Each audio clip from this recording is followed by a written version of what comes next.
एक साल में भाजपा को मिला 256.25 करोड़ रुपए का चुनावी चंदा। दूसरे नंबर पर केसीआर पार्टी। 10वें दिन सुरंग में पहुंचा एंडोस्कोपिक कैमरा, दिखे भीतर फंसे 41 मजदूर। रेस्क्यू का आज 10वां दिन।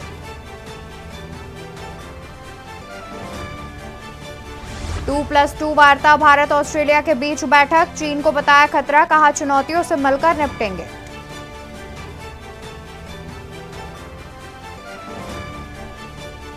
अनुराग ठाकुर का ऐलान, भारत में विदेशी फिल्म बनाने पर मिलेगी 30 करोड़ की प्रोत्साहन राशि।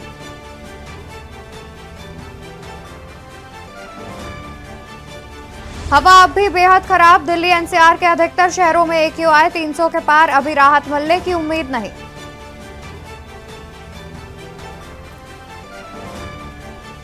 यूपी में खत्म होगा बिजली संकट, स्थापित होंगी 1600 मेगावाट की विद्युत परियोजनाएं। खर्च होंगे 18 करोड़ रुपए। आप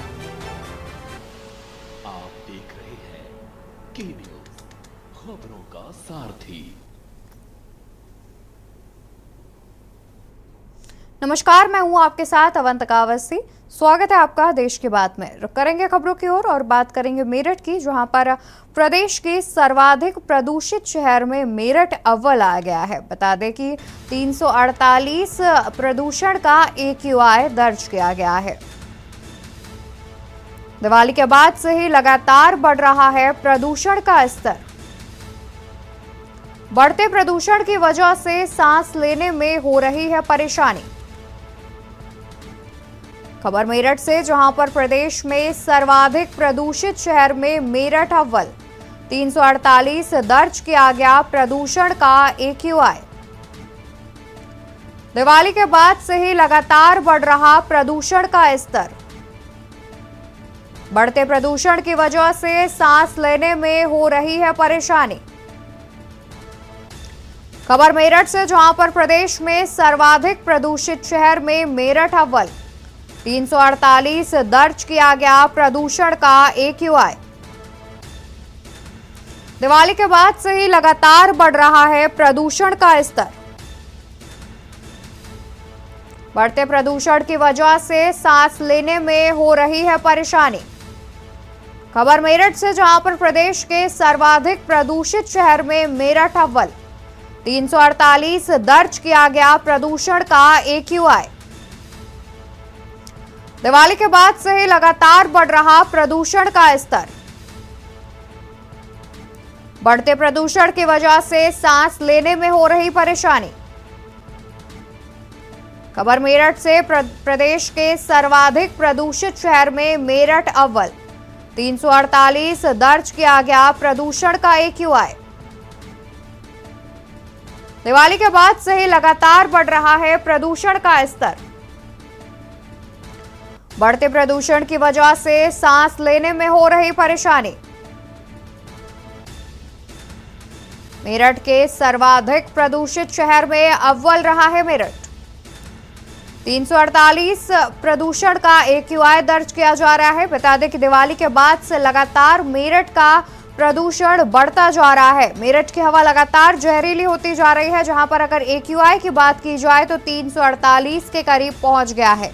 वहीं बढ़ते वायु प्रदूषण की वजह से आमजन को सांस लेने में परेशानियों का सामना भी करना पड़ रहा है। दिवाली के बाद से लगातार प्रदूषण का स्तर बढ़ता जा रहा है, जहां पर प्रदूषण का AQI 348 दर्ज किया गया। वहीं अगर बात करें वायु प्रदूषण में, मेरठ की जो स्थिति है वो फिलहाल अव्वल पर है, यानी कि सबसे ज्यादा सर्वाधिक प्रदूषण मेरठ में दर्ज किया गया है। 348 दर्ज किया गया है प्रदूषण का AQI। दिवाली के बाद से ही लगातार वायु प्रदूषण में वृद्धि देखी जा रही है। तेजी से वायु प्रदूषण जो है तमाम शहरों में बढ़ता दिख रहा है। वहीं प्रदूषित शहरों की बात की जाए तो मेरठ अव्वल पर है। आपको बता दें कि सबसे ज्यादा जहरीली हवा इस वक्त मेरठ की हो गई है, जहां पर आमजन को सांस लेने में भी परेशानियों का सामना करना पड़ रहा है। अगर मेरठ के AQI की बात की जाए तो मेरठ का AQI 348 दर्ज किया गया है। लगातार जो मेरठ की हवा है वो जहरीली होती नजर आ रही है।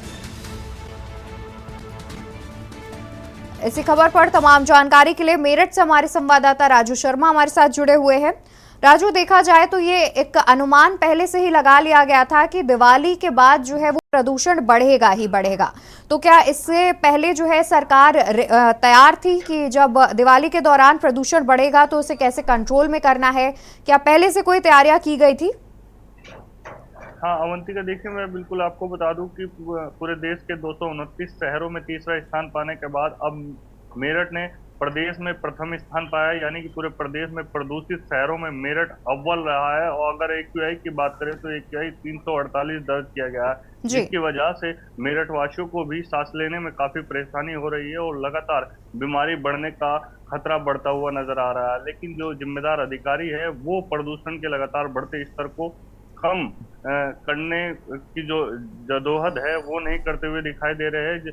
लेकिन मेरठ वासी अब जो है काफी परेशान हो चुके हैं लगातार प्रदूषण के बढ़ते स्तर की वजह से, क्योंकि पहले तीसरा स्थान देश में मेरठ ने हासिल किया और अब पूरे प्रदेश में पहला स्थान हासिल कर अब मेरठ अव्वल हो गया है, जिसकी वजह से मेरठ वासियों को काफी समस्याओं का सामना करना पड़ रहा है। आंखों में जलन की भी समस्या सामने आ रही है, वहीं सांस लेने में भी काफी तकलीफ होती हुई दिख रही है। लेकिन जो जिम्मेदार अधिकारी है वो अपनी जिम्मेदारी निभाने को तैयार नहीं है। जो फाइलों में दिशा निर्देश है वो बेशक जारी कर रहे हैं, साफ तौर पर कह रहे हैं कि कहीं भी अगर कूड़ा जलता हुआ पाया गया तो वहां पर जुर्माने की कार्रवाई की जाएगी। अगर कहीं भी निर्माण कार्य चलता पाया गया तो उनके खिलाफ भी सख्त कार्रवाई अमल में लाई जाएगी। लेकिन जमीनी हकीकत यही है कि लगातार जो प्रदूषण का स्तर है वो बढ़ता जा रहा है। दीपावली के बाद ये जो प्रदूषण का स्तर है और अधिक हो गया। पहले दीपावली से पहले हालांकि कुछ कम था, लेकिन अब जिस तरीके से दीपावली गई है प्रदूषण और ज्यादा अधिक बढ़ गया और धुंध ने भी अपना विकराल रूप लेना शुरू कर दिया है। कल पूरे दिन ही मेरठ में धुंध छाई रही, सुबह से शाम तक जो कोहरा है धुंध है वो छाई रही और कहीं भी सूर्य देवता के जो दर्शन है वो नहीं हो पाए। तो फिलहाल जो मेरठ की स्थिति है वो जहरीली बनी हुई है, जो हवा है वो जहरीली हो रही है, जिसकी वजह से मेरठ वासियों को सांस लेने में भी काफी समस्या का सामना करना पड़ रहा है। बिल्कुल राजू, यानी कि देखा जाए तो सरकार के द्वारा तमाम प्रयास तो किए जा रहे हैं, लेकिन उसके बावजूद जो है वो प्रदूषण कम होने का नाम नहीं ले रहा है। और जैसा कि आपने बताया कि तमाम नियम भी बनाए गए हैं, जहां पर कूड़ा जलाने को लेकर के भी एक नियम बनाया गया है कि अगर कोई ऐसा करते हुए पाया गया तो सख्त कार्रवाई की जाएगी। तो अभी तक क्या इसी प्रकार की कोई कार्रवाई किसी के ऊपर की गई हो? हाँ बिल्कुल, देखिए अगर कार्रवाई की बात करें तो छुट-पुट कार्रवाई बेशक सामने आई है। चाहे एक मेरठ के प्रतिष्ठित होटल की बात हो, उस पर भी कूड़ा जलाने पर 5 लाख रुपए का बीते 2 दिन पहले ही जुर्माना लगाया गया था। और कल ही एक किसान पर खेत में पराली जलाने पर एक FIR दर्ज की गई है। लेकिन ये कार्रवाई सिर्फ जो है दिखावे वाली कार्रवाई है। जो जमीनी हकीकत पर काम होना चाहिए, जो अधिकारियों को जमीनी हकीकत पर काम करना चाहिए, वो नजर नहीं आ रहा है। लगातार मेरठ की जो सड़कें हैं वो धूल भरी होती हुई नजर आ रही है, उन पर छिड़काव होना चाहिए जिसकी वजह से धूल ना उड़े और प्रदूषण लगातार जो बढ़ रहा है उसको कम करने का प्रयास किया जा सके। लेकिन हकीकत यही है कि जमीन पर जो अधिकारी को काम करना चाहिए वो अधिकारी काम करते हुए फिलहाल नजर नहीं आ रहा है। जी, यानी कि देखा जाए तो कहीं ना कहीं अभी भी प्रशासन की ही चूक सामने आ रही है, क्योंकि जैसा आपने भी बताया कि पानी का छिड़काव नहीं किया जा रहा है और तमाम ऐसी चीजें हैं जिनको अगर धरातल पर ठीक तरीके से लागू किया जाए तो जो बढ़ता हुआ प्रदूषण है उसे थोड़ा सा कम करने में मदद मिलेगी। हाँ बिल्कुल, देखिए आम जनता को भी इसमें समझना पड़ेगा कि लगातार जिस तरीके से प्रदूषण बढ़ रहा है उसमें कहीं ना कहीं हमारी भी लापरवाही है। अधिकारी तो लापरवाह है, लेकिन वो लापरवाह होने के बाद अपने ऑफिसों में बैठ जाते हैं, आलीशान जो मकान है उनके जो सरकारी आवास मिले हुए उनमें चले जाते हैं। लेकिन आम जनता को समझना पड़ेगा कि ये लगातार जो प्रदूषण बढ़ रहा है इससे जो सबसे बड़ी समस्या होने वाली है वो आम जनता को ही होने वाली है। तो कहीं ना कहीं आम जनता को सतर्क होना पड़ेगा, जागरूक होना पड़ेगा, उसके बाद ही लगातार बढ़ रहा जो प्रदूषण का स्तर है उसे कम किया जा सकता है। बिल्कुल राजू, आप बने रहिए हमारे साथ, हम आगे भी आपसे अपडेट लेते रहेंगे। फिलहाल शुक्रिया आपका तमाम जानकारी हमारे दर्शकों तक साझा करने के लिए। तो आपको बता दें कि जैसे कि हमारे संवाददाता ने भी बताया कि तमाम जितने भी नियम कायदे हैं वो बनाए भी गए हैं, जहां पर खुले में कूड़ा जलाते हुए जो मिला उस पर कार्रवाई की जाएगी। लेकिन उसके बावजूद जो है मेरठ का प्रदूषण कम होने का नाम नहीं ले रहा है। और दिवाली के बाद तो तमाम AQI लेवल की बात की जाए तो वो 348 के पार पहुंच गया है। और तमाम ऐसी चीज़ें हैं जो दिवाली के बाद से जिनका होना शुरू हुआ है, और उसमें एक वायु प्रदूषण का बढ़ना भी है। खबरों में आगे बढ़ेंगे और अयोध्या की बात कर लेते हैं, और उससे पहले रुकेंगे एक ब्रेक के लिए। ब्रेक के बाद बात करते हैं अयोध्या की। आप देख रहे हैं की न्यूज, खबरों का सारथी। तो ब्रेक से वापस आ चुके हैं। ब्रेक पर जाने से पहले हम अयोध्या की बात करने वाले थे, तो बता दें कि अयोध्या में आज से शुरू हो रही है 14 कोसी की परिक्रमा। आज से शुरू हो रही है 14 कोसी की परिक्रमा। 20 लाख श्रद्धालु करेंगे परिक्रमा। शुभ मुहूर्त रात्रि 2:09 पर शुरू होगी परिक्रमा। 21 नवंबर को रात 11:38 तक परिक्रमा चलेगी। आज से 14 कोसी की परिक्रमा की शुरुआत की जा रही है। खबर आपको अयोध्या से बता रहे हैं, जहां पर करीब 20 लाख श्रद्धालु परिक्रमा करते नजर आएंगे। शुभ मुहूर्त आज रात 2:09 पर शुरू किया जाएगा। वहीं 21 नवंबर को रात 11:48 तक परिक्रमा का शुभ मुहूर्त बताया जा रहा है। खबर अयोध्या से, जहां पर आज से शुरू हो रही है 14 कोसी परिक्रमा। करीब 20 लाख श्रद्धालु परिक्रमा करते हुए नजर आएंगे। वहीं आज शुभ मुहूर्त की बात की जाए तो आज रात 2:09 पर परिक्रमा शुरू की जाएगी। वहीं 21 नवंबर रात 11:38 तक चलेगी।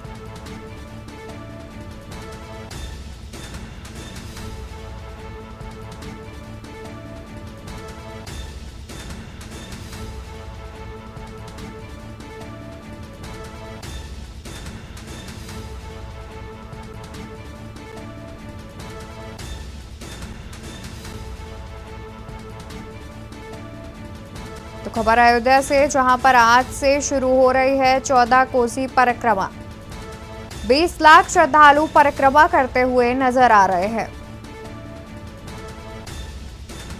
इसी खबर पर तमाम जानकारी के लिए अयोध्या से संवाददाता आरपी सिंह हमारे साथ जुड़े हुए हैं।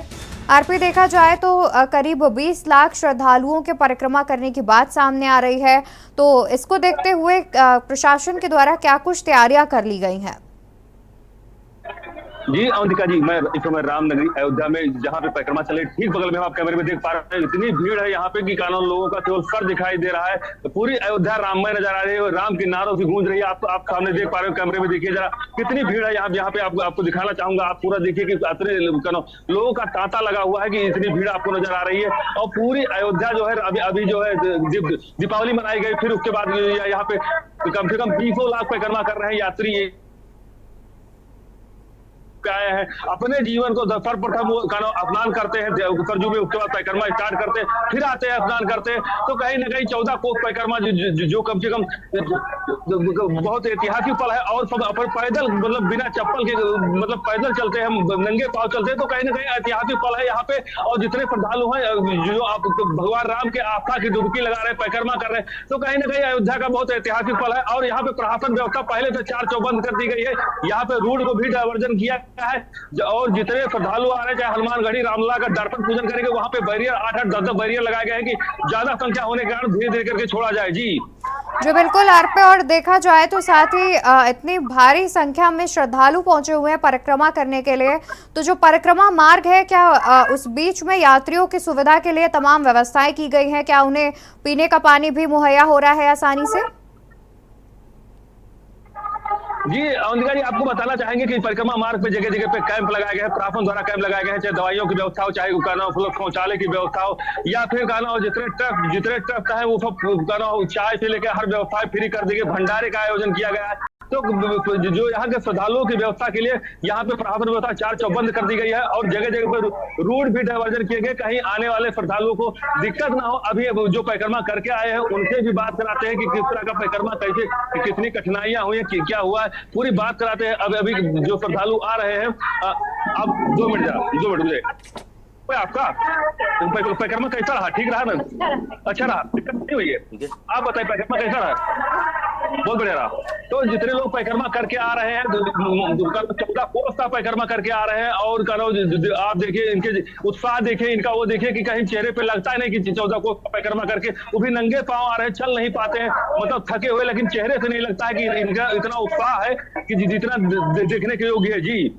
जी बिल्कुल आरपी, देखा जाए तो तमाम व्यवस्थाएं भी की गई हैं प्रशासन के द्वारा और श्रद्धालु भी उन व्यवस्थाओं से काफी खुश नजर आ रहे हैं। बहुत शुक्रिया आपका तमाम जानकारी हमारे दर्शकों तक पहुंचाने के लिए। तो आपको बता दें कि आज परिक्रमा जो है 14 कोसी परिक्रमा की शुरुआत हो चुकी है, जिसमें करीब 20 लाख श्रद्धालुओं के पहुंचने का अनुमान लगाया जा रहा है। तमाम श्रद्धालु परिक्रमा शुरू कर चुके हैं।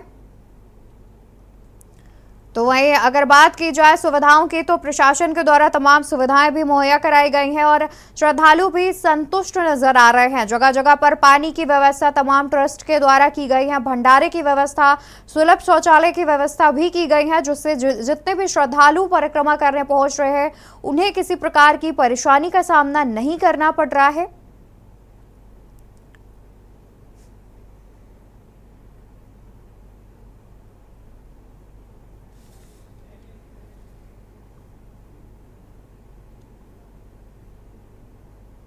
और यहाँ पर हम रुकेंगे एक छोटे से ब्रेक के लिए। ब्रेक के बाद जल्द हाजिर होंगे अन्य खबरों के साथ। आप देख रहे हैं के न्यूज, खबरों का सारथी। तो ब्रेक से वापस आ चुके हैं, रुक कर लेते हैं खबरों की ओर और बात करते हैं अयोध्या की, जहां पर रामनगरी अयोध्या में मनाए गए गोपाष्टमी। कार्तिक शुक्ल पक्ष अष्टमी पर आयोजित किया गया उत्सव। कार सेवकपुरम स्थित श्री राम गौशाला में गौवंशों की पूजा की गई। कार्तिक शुक्ल पक्ष अष्टमी पर आयोजित किया गया उत्सव। कार सेवकपुरम स्थित श्री राम गौशाला में गौवंशों की पूजा अर्चना की गई। वैदिक आचार्य के द्वारा गौवंशों की हुई पूजा। तो खबर अयोध्या से, जहां रामनगरी अयोध्या में मनाया गया गोपाष्टमी। कार्तिक शुक्ल पक्ष अष्टमी पर आयोजित किया गया उत्सव। कार सेवकपुरम स्थित श्री राम गौशाला में गौवंशों की पूजा की गई। वैदिक आचार्य के द्वारा गौवंशों की हुई पूजा।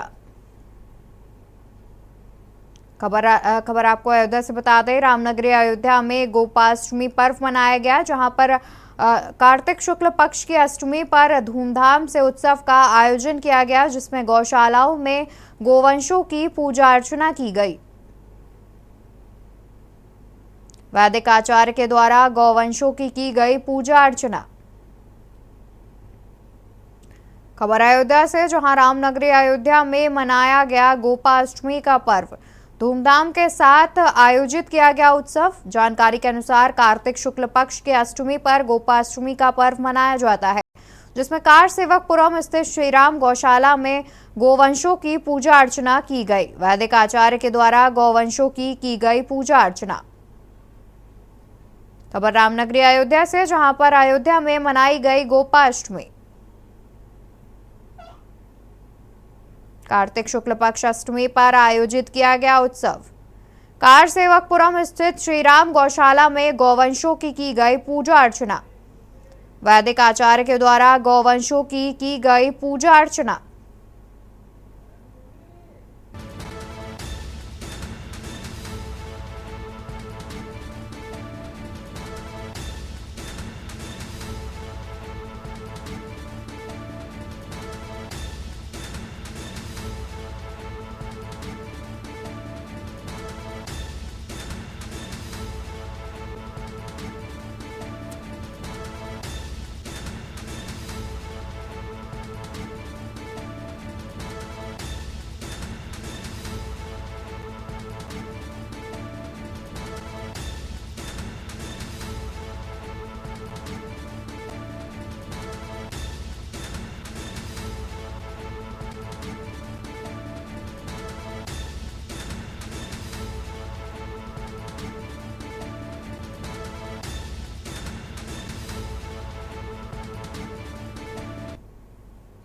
वहीं खबर मेरठ से आपको बता दें, जहां पर ट्यूशन जा रही 11वीं की छात्रा का हुआ अपहरण।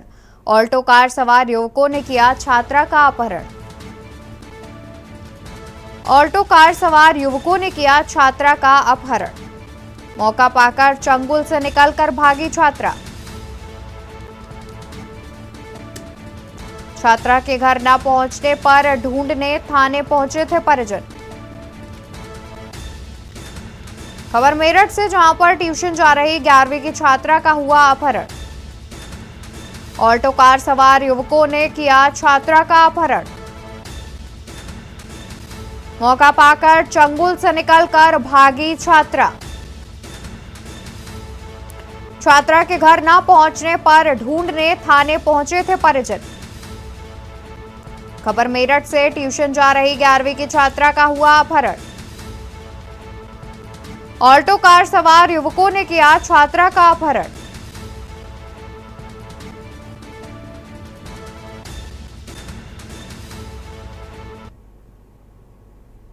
जो है कोचिंग करने के लिए मेरठ आती है। ग्राम हमारा कस्तला शमशेर नगर है और गंगा पहले हमारी बहन कोचिंग करती है मेरठ टीवी चौराहे पे, वहां से वापस कोचिंग जाती है वो गंगानगर चपराना कोचिंग। चपराना कोचिंग में जाते हुए लड़की को जो है किडनैप किया गया। तो कुछ पता नहीं चला कौन लोग थे, क्या है? जी अभी कुछ पता नहीं चला है, पुलिस तहकीकात कर रही है इस चीज की। कौन सी गाड़ी में लेके गए? अल्टो गाड़ी बताई है लड़की ने हमारी, और एक लड़की उन्होंने पहले से ही डिग्गी में बंद कर रखी थी, दूसरी लड़की हमारी उठाई। तो गाड़ी का कोई नंबर वगैरह बताया बच्चे ने? जी अभी कोई बच्ची ने गाड़ी का नंबर नहीं बताया, क्योंकि वो जो है अभी लड़की मतलब होपलेस हो रही है, छोटी बच्ची है। यहाँ कोचिंग करने के लिए कहाँ थी? जी मेरठ टीवी चौराहे के पास स्टार प्लाजा है। स्टार प्लाजा इंग्लिश कोचिंग का नाम है।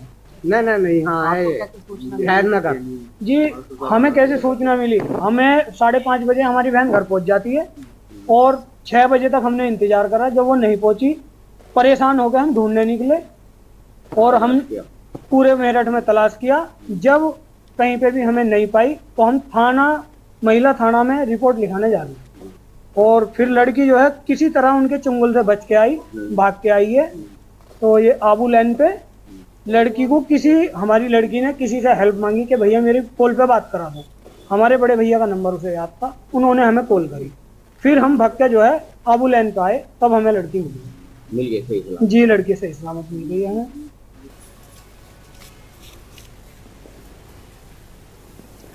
तो बता दें कि मेरठ में एक 11वीं की छात्रा का ऑल्टो कार सवार युवकों ने अपहरण कर लिया था, जिसके बाद बताया जा रहा है कि उन युवकों के चंगुल से भागकर छात्रा ने अपनी जान बचाई है। इसी खबर पर तमाम जानकारी के लिए मेरठ से हमारे संवाददाता राजू शर्मा हमारे साथ जुड़े हुए हैं। राजू, आपसे जानना चाहेंगे कि आखिर ये पूरा मामला क्या है? क्या जिन युवकों ने छात्रा का अपहरण किया है, क्या उनसे कोई पुरानी रंजिश बताई जा रही है? बता दूं कि मेरठ में लगातार बदमाशों के जो हौसले हैं वो बुलंद होते हुए जा रहे हैं। इसी वजह से कल मेरठ में एक 11वीं की छात्रा का बदमाशों ने देर शाम अपहरण कर लिया। बाकायदा अल्टो कार में छात्रा को अपहरण करके जो बदमाश है वो लेकर जा रहे थे। किसी तरह छात्रा बदमाशों के चंगुल से छूटकर कार से कूद गई और वहां से भाग निकली, जिसके बाद छात्रा ने अपने परिजनों को फोन कर सूचना दी और परिजन थाने पहुंचे, जिसके बाद छात्रा के परिजन की तहरीर पर अब बदमाशों के खिलाफ मुकदमा दर्ज किया गया है। बताया गया है कि छात्रा अपने गांव से मेरठ के बीच चौराहे स्थित कोचिंग में एनडीए की तैयारी करने के लिए रोज आया करती थी। देर शाम तक जब वो घर नहीं पहुंची तो उसके परिजन उसे ढूंढने के लिए मेरठ पहुंचे और आसपास काफी तलाश किया, लेकिन जब छात्रा नहीं मिली तो कुछ देर बाद ही छात्रा के भाई के पास छात्रा का फोन आया और उसने आप बीती बताया कि अल्टो कार सवार 2 युवक उसका अपहरण कर लेकर जा रहे थे। किसी तरह वो उसके चंगुल से छूटकर पहुंची, बेगमपुल पहुंची और फिर फोन कर परिजनों को जानकारी दी। फिलहाल पुलिस बदमाशों की तलाश में लगी हुई है। बताया गया है कि जो छात्रा है वो काफी डरी सहमी है और कुछ भी ज्यादा जानकारी नहीं दे पा रही है। फिलहाल बदमाशों की तलाश की जा रही है। जल्द ही बदमाशों को पकड़कर सख्त कार्रवाई अमल में लाई जाएगी। बिल्कुल, देखा जाए तो वाकई में ये बदमाशों के हौसले बुलंद होते नजर आ रहे हैं। बहुत शुक्रिया आपका राजू, तमाम जानकारी हमारे दर्शकों तक पहुंचाने के लिए। तो बता दें कि एक 11वीं की छात्रा का कुछ युवकों ने ऑल्टो कार में अपहरण कर लिया था, जिसके बाद उनके चंगुल से छात्रा भाग कर आई।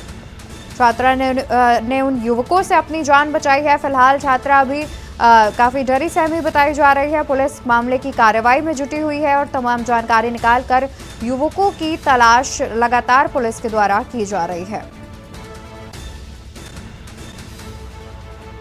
और यहाँ रुकेंगे एक छोटे से ब्रेक के लिए, जल्द हाजिर होंगे अन्य जानकारी के साथ। आप देख रहे हैं के न्यूज, खबरों का सारथी। ब्रेक से वापस आ चुके हैं, रुक कर लेते हैं खबरों की ओर, जहां पर 10वें दिन सुरंग में पहुंचा एंडोस्कोपिक कैमरा। सुरंग में फंसे श्रमिकों तक पहुंचा endoscopic flexi camera. CM Dhami ने ट्वीट कर दी जानकारी। 6 इंच के पाइप से गया सीसीटीवी कैमरा। 10वें दिन सुरंग में पहुंचा एंडोस्कोपिक कैमरा। सुरंग में फंसे श्रमिकों तक पहुंचा endoscopic flexi camera. CM Dhami ने ट्वीट कर दी बात की जानकारी।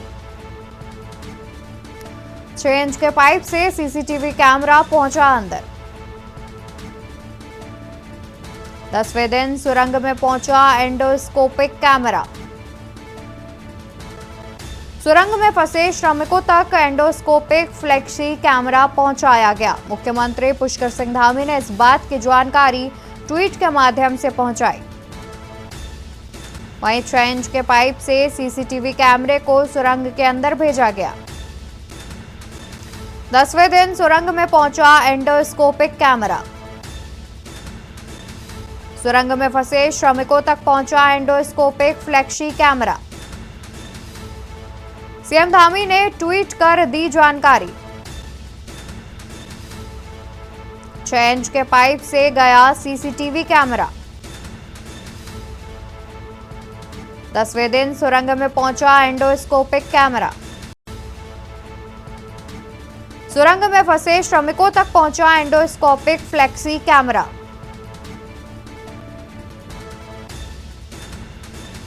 तो इसी खबर पर उत्तरकाशी से हमारे संवाददाता अनिल राणा जुड़े हुए हैं। अनिल, देखा जाए तो 10वें दिन एंडोस्कोपिक कैमरा जो है उसे सुरंग में पहुंचा दिया गया है और इस बात की जानकारी खुद मुख्यमंत्री ने पहुंचाई है। तो इस बारे में अतिरिक्त क्या कुछ जानकारी देना चाहेंगे? बिल्कुल अवंतिका, जो आज ये जो टनल जहां जो है 41 जिंदगियां जो अंदर फंसी हुई है, कहीं ना कहीं आज जो है 10वां दिन हो गया। बिल्कुल प्रशासन की तरफ से या शासन की तरफ से पूरे देश और दुनिया की जो है नज़र बिल्कुल इन 41 जिंदगी को बचाने पे लगी हुई है। कहीं ना कहीं ये लोग जो है भगवान से भी दुआ मांग रहे हैं कि ये लोग जो कहीं ना कहीं सुरक्षित जल्द से जल्द बाहर निकले हैं। बिल्कुल आज जो है 10वां दिन हो गया। इसमें सीसीटीवी कैमरे के माध्यम से इन लोगों की जो अंदर की तस्वीरें हैं वो भी बिल्कुल अवंतिका बिल्कुल साफ देखने को मिले कि कहीं ना कहीं ये लोग जो सुरक्षित है।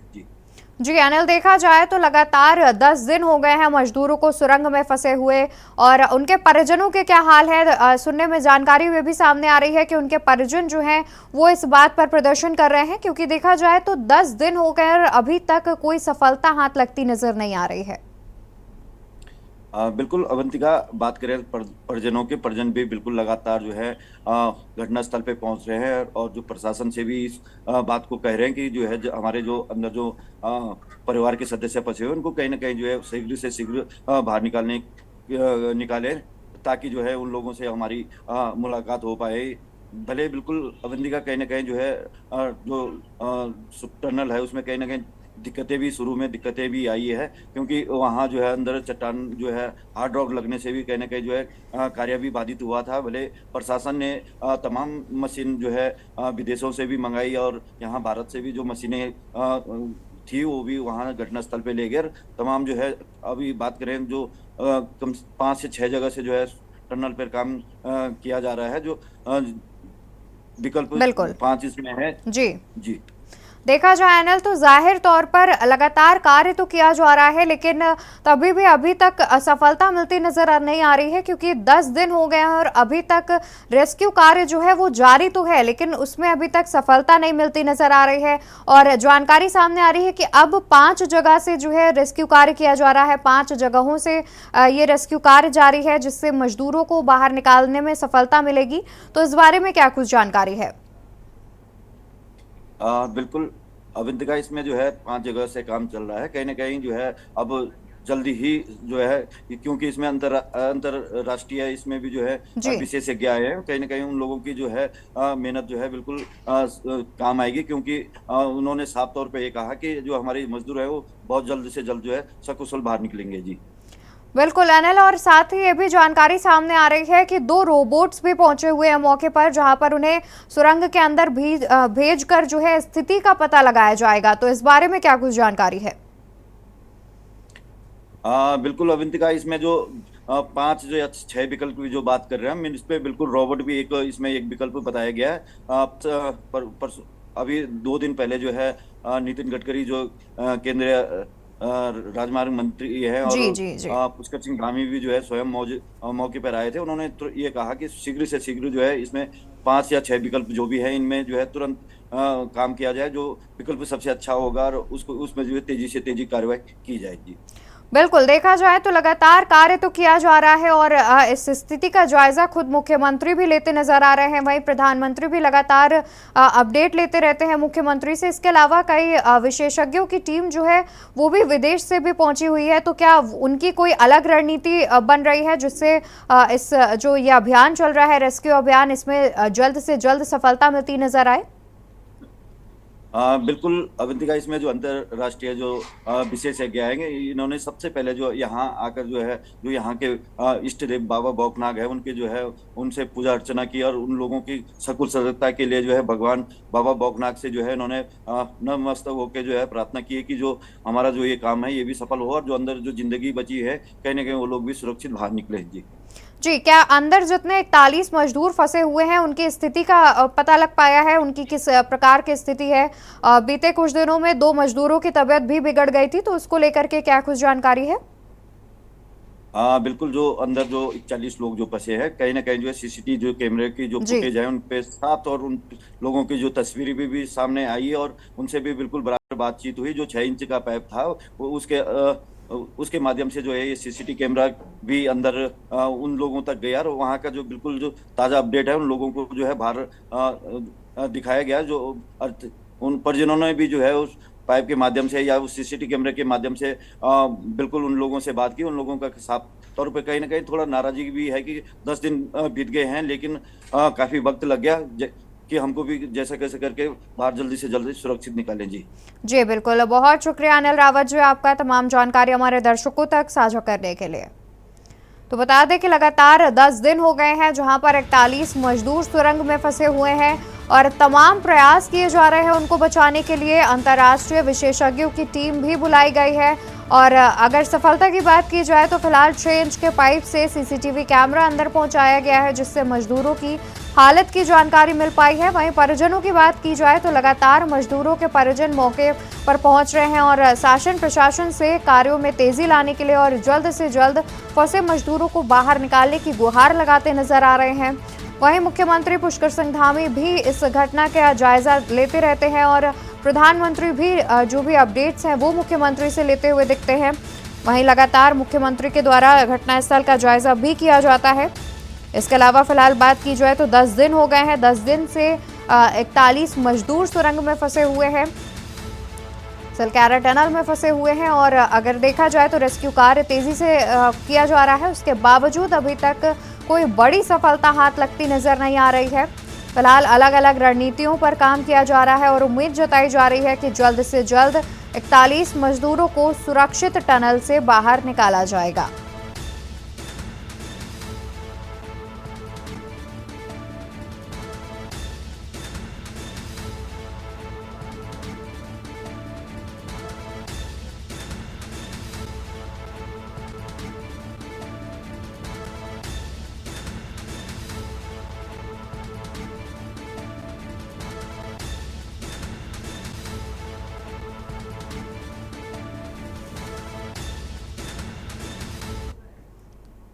तो यहाँ पर रुकेंगे एक छोटे से ब्रेक के लिए, जल्द हाजिर होंगे अन्य खबरों के साथ। आप देख रहे हैं के न्यूज, खबरों का सारथी। ब्रेक से वापस आ गए हैं। लखनऊ से खबर आपको बता देते हैं। राजधानी लखनऊ से खबर सामने आ रही है जहां पर मुख्यमंत्री योगी आदित्यनाथ ने राज्यपाल को दी है जन्मदिन की बधाई। आनंदीबेन पटेल जी को जन्मदिन की हार्दिक बधाई। कुछ इस प्रकार से मुख्यमंत्री ने अपने ट्वीट में लिखा। उन्होंने साथ ही ये भी लिखा कि सुदीर्घ व सुयशपूर्ण जीवन की प्राप्ति हो। आनंदीबेन पटेल जी को जन्मदिन की हार्दिक बधाई। खबर राजधानी लखनऊ से आपको बता रहे हैं, जहां पर मुख्यमंत्री योगी आदित्यनाथ ने राज्यपाल को जन्मदिन की बधाई दी है। मुख्यमंत्री योगी आदित्यनाथ ने लिखा कि आनंदीबेन पटेल जी को जन्मदिन की हार्दिक बधाई, सुदीर्घ व सुयशपूर्ण जीवन की प्राप्ति हो। बता दें कि आज राज्यपाल आनंदीबेन पटेल का जन्मदिन है, जिसको देखते हुए मुख्यमंत्री योगी आदित्यनाथ ने ट्वीट के माध्यम से राज्यपाल आनंदीबेन पटेल को जन्मदिन की बधाई दी है। एक्स पर पोस्ट करते हुए मुख्यमंत्री योगी आदित्यनाथ ने लिखा, आनंदीबेन पटेल जी को जन्मदिन की हार्दिक बधाई, सुदीर्घ व सुयशपूर्ण जीवन की प्राप्ति हो। तो कुछ इस प्रकार से जन्मदिन का बधाई संदेश लिखा है मुख्यमंत्री योगी आदित्यनाथ ने। आज आनंदीबेन पटेल का जन्मदिन है, जिसको देखते हुए मुख्यमंत्री ने राज्यपाल को जन्मदिन की बधाई दी है। एक्स पर ट्वीट के माध्यम से मुख्यमंत्री योगी आदित्यनाथ ने राज्यपाल आनंदीबेन पटेल को बधाई देते हुए लिखा, आनंदीबेन पटेल जी को जन्मदिन की हार्दिक बधाई, सुदीर्घ व सुयशपूर्ण जीवन की प्राप्ति हो। बता दें कि आज राज्यपाल आनंदीबेन पटेल का जन्मदिन है, जिसको देखते हुए मुख्यमंत्री योगी आदित्यनाथ ने राज्यपाल आनंदीबेन पटेल को जन्मदिन की बधाई देते हुए शुभकामना संदेश लिखा है। सोशल मीडिया एक्स प्लेटफॉर्म पर मुख्यमंत्री योगी आदित्यनाथ ने शुभकामना संदेश लिखते हुए राज्यपाल आनंदीबेन पटेल को जन्मदिन की बधाई दी है।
आगे बढ़ते हैं खबरों में, जहां पर हाथरस अलीगढ़ रोड पर शाम को विद्युत हाईटेंशन तार की वजह से चलते ट्रक में आग लग गई।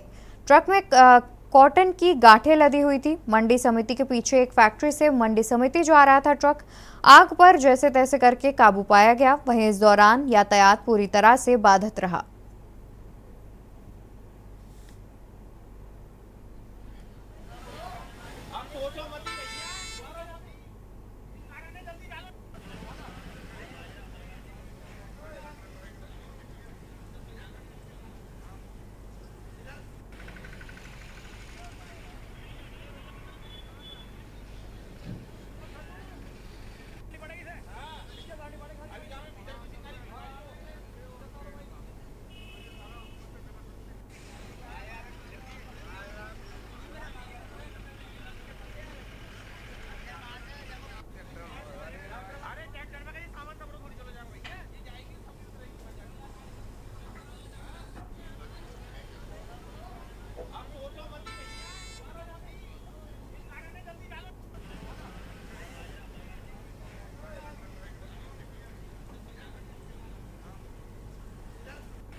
खबर सिद्धार्थनगर से है, जहां सामुदायिक स्वास्थ्य केंद्र बेवा पर तैनात एएनएम व महिला स्टाफ ने महिला आयोग व अधिकारियों को पत्र लिखकर सीएससी अधीक्षक पर बेवजह प्रताड़ित करने के आरोप लगाए हैं। कुछ महिलाओं एएनएम संवर्ग द्वारा जो है शिकायत किया गया था डॉक्टर श्रवण कुमार तिवारी के खिलाफ जो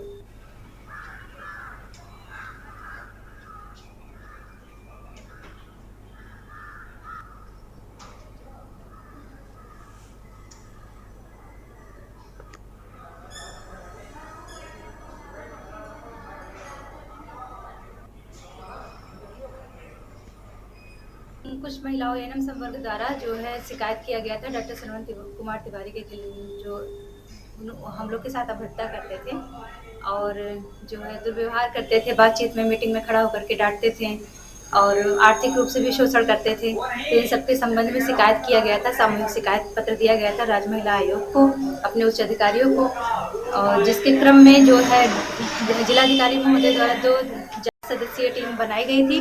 इस जांच समिति के द्वारा जो है उसमें सभी के बयान लिए गए और सभी इन्होंने मतलब अपने अपने जो होशोहवास में अपना लिखित बयान दिया, सामूहिक रूप से लिखित बयान दिया और जो है फिर डॉक्टर श्रवण कुमार तिवारी द्वारा जांच प्रक्रिया को प्रभावित किया गया। देखिए, उनके खिलाफ जांच चल रही है और जहां तक पद से हटाए जाने की बात, वो लेटर मेरे सामने आज आया है। वो 19 तारीख का लेटर लिखा हुआ है, उसके बाद 25 तारीख का एक लेटर लिखा हुआ है, सीमो साहब ने खुद लिखा है, वो भी आदेश जारी किया है। उसमें उनका जो है वहाँ से हटाए जाने का आदेश उन्होंने कैंसिल कर दिया है। फिर तीसरा एक लेटर मिला है, वो 27 तारीख का है, 27 तारीख का है। उसमें ये लेटर में उसमें लिखा गया है इनको फिर से एमओआईसी पत्र कार्य कर। कुछ महिलाओं एएनएम संवर्ग द्वारा जो है। और इसी बीच अयोध्या से खबर सामने आ रही है। अयोध्या से खबर हम आपको बता दें, रामनगरी अयोध्या से खबर सामने आ रही है। 22 जनवरी को राम मंदिर में रामलला की होगी प्राण प्रतिष्ठा। 22 जनवरी को दोपहर 12:20 पर विराजमान होंगे रामलला। प्रधानमंत्री नरेंद्र मोदी प्राण प्रतिष्ठा के समय रहेंगे मौजूद। पूजा से पहले पीएम कुबेर टीले पर जटायु दर्शन करेंगे। पूजा से पहले प्रधानमंत्री कुबेर टीले पर जटायु दर्शन करेंगे। 17 जनवरी को राम सेवकपुरम से निकलेगी शोभा यात्रा। मंदिर ट्रस्ट के कोषाध्यक्ष गोविंद देव गिरी ने दी जानकारी। प्राण प्रतिष्ठा के बाद संतों से मुलाकात करेंगे प्रधानमंत्री नरेंद्र मोदी। खबर अयोध्या से, जहां 22 जनवरी को राम मंदिर में रामलला की होगी प्राण प्रतिष्ठा। 22 जनवरी को दोपहर 12:20 पर विराजमान किए जाएंगे रामलला। प्रधानमंत्री नरेंद्र मोदी प्राण प्रतिष्ठा के समय रहेंगे मौजूद। वहीं पूजा से पहले प्रधानमंत्री कुबेर टीले पर जटायु दर्शन करेंगे। पूजा से पहले प्रधानमंत्री कुबेर टीले पर जटायु दर्शन करेंगे। 17 जनवरी को राम सेवकपुरम से निकलेगी शोभा यात्रा। मंदिर ट्रस्ट के कोषाध्यक्ष गोविंद देव गिरी ने दी जानकारी। प्राण प्रतिष्ठा के बाद संतों से मुलाकात करेंगे प्रधानमंत्री नरेंद्र मोदी। खबर अयोध्या से, जहां 22 जनवरी को राम मंदिर में रामलला की होगी प्राण प्रतिष्ठा। 22 जनवरी को दोपहर 12:20 पर विराजमान होंगे रामलला। प्रधानमंत्री नरेंद्र मोदी प्राण प्रतिष्ठा के समय रहेंगे मौजूद। पूजा से पहले प्रधानमंत्री कुबेर टीले पर जटायु दर्शन करेंगे। पूजा से पहले प्रधानमंत्री कुबेर टीले पर जटायु दर्शन करेंगे। 17 जनवरी को राम सेवकपुरम से निकलेगी शोभा यात्रा। मंदिर ट्रस्ट के कोषाध्यक्ष गोविंद देव गिरी ने दी जानकारी। प्राण प्रतिष्ठा के बाद संतों से मुलाकात करेंगे प्रधानमंत्री नरेंद्र मोदी। खबर अयोध्या से बता दें, जहां 22 जनवरी को राम मंदिर में रामलला की प्राण प्रतिष्ठा का आयोजन किया जाएगा। दोपहर करीब 12:20 पर रामलला विराजमान होंगे।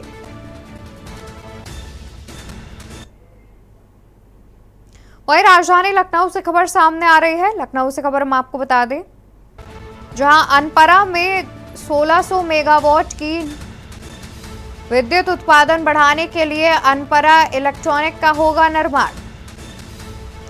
यूपी विद्युत उत्पादन निगम की बैठक में लगी मुहर।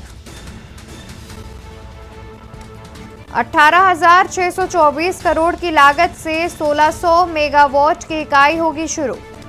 अनपरा में 1600 मेगावाट की नई यूनिट का शुरुआत किया जाएगा। विद्युत उत्पादन बढ़ाने के लिए अनपरा ई का होगा आयोजन। वहीं यूपी विद्युत उत्पादन निगम की बैठक में लगी मुहर।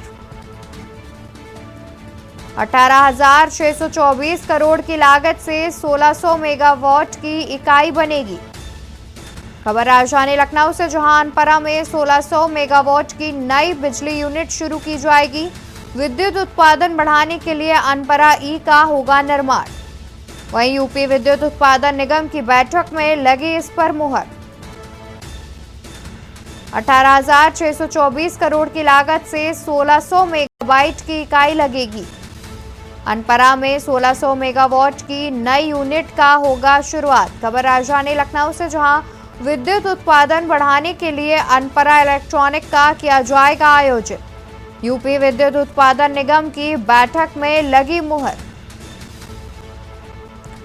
18,624 करोड़ की लागत से 1600 मेगावाट की लगेगी इकाई।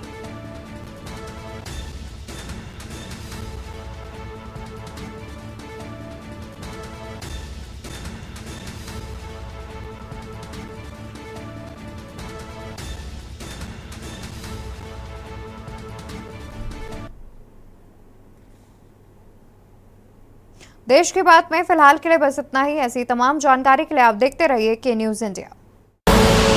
आप देख रहे हैं के न्यूज, खबरों का सारथी।